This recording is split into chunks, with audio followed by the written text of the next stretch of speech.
السلام علیکم ورحمۃ اللہ وبرکاتہ۔ ریڈیو HRDF میں خوش آمدید۔ ایک دن حضرت ابو بکر رضی اللہ عنہ اپنے گھر سے مسجد کی طرف جا رہے تھے۔ دھوپ بہت تیز تھی۔ راستے میں حضرت عمر رضی اللہ عنہ سے ملاقات ہوئی تو حضرت عمر نے پوچھا، حضرت اس وقت آپ یہاں کیسے؟ فرمانے لگے، مجھے اس وقت بہت زیادہ بھوک لگی ہوئی ہے۔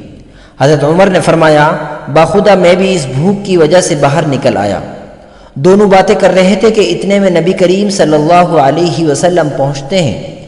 نبی صلی اللہ علیہ وسلم نے فرمایا، آپ دونوں اس وقت یہاں کیوں کھڑے ہیں؟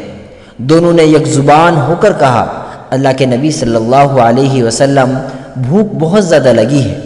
نبی علیہ السلام نے فرمایا، اس اللہ کی قسم جس کے قبضہ قدرت میں میری جان ہے، میں بھی بھوک کی وجہ سے باہر نکلا ہوں۔ پھر آپ نے فرمایا، آؤ میرے ساتھ چلو۔ تینوں ایک انصاری صحابی کے گھر پہنچے۔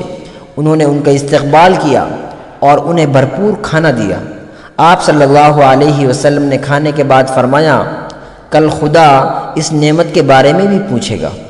حضرت عمر نے تعجب سے پوچھا، یا رسول اللہ، کیا ہم سے اس کھانے کے بارے میں بھی سوال کیا جائے گا جو ہمیں کئی دنوں کے بعد ملا ہے؟ نبی صلی اللہ علیہ وسلم نے فرمایا، ہاں ضرور پوچھا جائے گا۔ پھر یہ آیت تلاوت فرمائی، ثم لتسألن یومئذ عن النعیم، پھر اس دن تم سے ضرور بھی ضرور نعمتوں کا سوال ہوگا۔ بھائیو، رمضان المبارک کی آمد ہے۔ اللہ نے ہم پر روزے فرض کیے ہیں تاکہ ہم پرہیزگار بنیں۔ مومنوں کو چاہیے کہ وہ دن میں روزہ رکھ کر اور رات کو اللہ کی محبت میں عبادت کر کے اور اپنے جذبات کو پاک کر کے اور برائیوں سے پرہیز کر کے خالق کی قربت پانے کی کوشش کریں۔ غربت کا کڑوا رس پینے والوں کے غم میں شریک ہونے اور اسے محسوس کر کے ایسے لوگوں کی مشکلات کو پہچانیں اور ان کے دکھ درد کو دور کرنے کی کوشش کریں۔ انصاف سے محروم لوگوں کے لیے جو بھی ممکن ہو وہ کریں۔ ہمیں ان نعمتوں کا شکر گزار بننا چاہیے جو ہمیں ملی ہوئی ہیں، اور جن کو وہ نعمتیں نہیں ملی ہیں انہیں ہر طرح کی مدد دینے کے لیے تیار رہنا چاہیے۔ دل کی تنگی کو دور کر کے دل کی کشادگی حاصل کرنی چاہیے۔